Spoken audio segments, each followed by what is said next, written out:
thought for a couple of seconds មានភាពយន្តជប៉ុនរាប់មិនអស់ហើយពាក់កណ្ដាលក្នុងនោះគឺជាភាពយន្តបែបអាភាសនេះគឺជាភាពយន្តជប៉ុនដ៏ល្អមួយទៀតដែលខ្ញុំយកមកណែនាំដល់អ្នកទាំងអស់គ្នា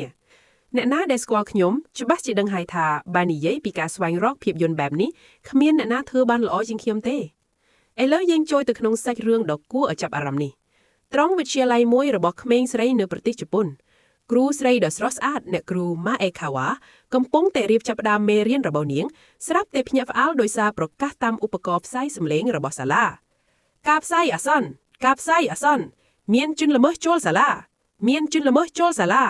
សូមបន្តស្ដាប់ការផ្សាយអាសន្នការផ្សាយអាសន្នមានជនល្មើសចូលសាលានៅពេលនោះម៉ាអេខាវ៉ាស្ទើរតែធ្វើអ្វីមិនត្រូវព្រោះនាងមិនធ្លាប់ជួបស្ថានភាពភ្លាមបែបនេះពីមុនមកឡើយ